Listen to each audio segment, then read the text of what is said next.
being able to qualify for the tournament in the first year is huge, and it's exactly what we expected to do. Like, that was our goal. We always wanted to represent the school in this way, and we really did feel like the NEC was a place where we could come in and make a mark. And you know, I think I've been working really hard to do that all year, and it hasn't been easy. We had a lot of like incredibly key season-ending injuries in that first third of the season, and it took us the middle third to kind of figure out how to fill those holes. But now I feel like we're running pretty smoothly, and that feeling feels familiar. It feels great, and you know, we're just excited to be able to do that at home. There's no doubt we're you know, a hometown kind of team.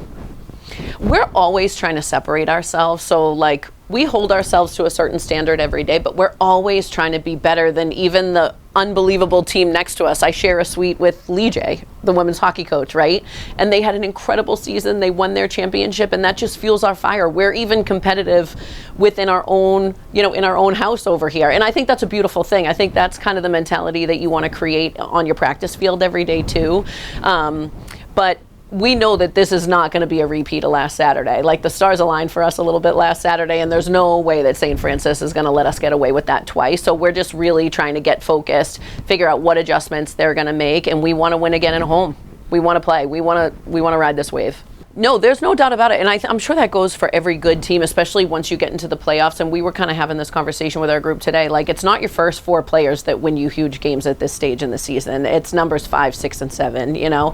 And we were talking about all of that. But I'll tell you, when Molly and Lily and Grace and Nat are all kind of playing their best, then you got to deal with Soph. You know, and then you got to, you know, it's hard to manage. You got to deal with Gabby. When they're all working together and playing inclusive and hunting for the ball and hunting for goals, that attack is pretty hard to manage. So we're just hoping that they can, you know, I'm sure St. Francis is going to throw some new stuff at us. I think we're prepared. We're already talking about it, but they have to embrace those challenges, and they have to lean on each other. And I think if they do those things, I think we'll find ourselves successful this weekend. No, I think our defense is really young and like really, really green. Even Claire Smith, in that sense, is still kind of young and green. She's really only played half the season of last year and then this season. So even though she's a senior, she doesn't have game experience. Coming in as a senior, she doesn't have the game experience that so many other goalies. But Claire Smith, like, she just takes her job and her role so personally every day. It's an incredibly mature approach to her work. And it shows, and when the defense puts her in a position to make a save, she'll make it. And, you know, that's different from when she was a sophomore. She has gotten so much better over the years. And she's anchoring that squad, and she is so confident in there, like, nobody's going to tell her she can't make that save. No, we expect to see some adjustments. We expect to see more pressure on defense. We expect a little bit more like pace and pressure, trying to forcing us to plan Bs and stuff like that on the attacking end. We got to work our attack pretty much the way we wanted to last Saturday. I can't imagine that it's going to be that easy the second time around. And on their attacking end, like, they're going to be able to look at that film for 60 minutes and evaluate the holes, and every defense has holes as they work. And, you know, I expect them to make the adjustments. I'm not going to tell you what they are, but our team, you know, we're working on all those things. You know, you look at it from the lens of, okay, if this is me, what am I changing? Where are the gray areas? Where am I telling my kids to hit? You know, and so we're expecting them to just play with more intention, play with more intensity. I'm sure that's exactly how they're going to show up. They have some really, really strong slinky drivers, and slinky drivers are the hardest ones to cover. You can be the biggest, strongest kid, but honestly, as long as my feet are in front of yours, I should be in pretty good shape. But they have some sneaky drivers, and we have to make sure that our feet are there. We have to make sure that we're disciplined, not putting them on the line.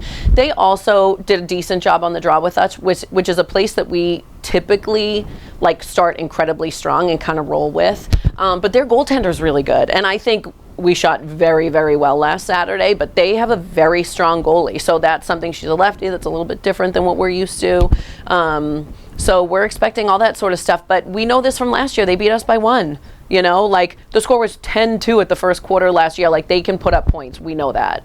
Honestly, they just have to be who they are. And I try to remind them all the time, like, you are who you say you are. And there's nobody in the world, not me, not that opposing goalie, not that opposing defense. Nobody should ever take you away from who you are. You want to play that way, you want to score 5 goals, go do it. Nobody should be able to stop you. It's all about you, your mentality, and your just consistent pursuit of the play. You know, intensity, intention, being patient, working as a group. It's that simple. It sounds like a broken record this time of year, but it's the truth.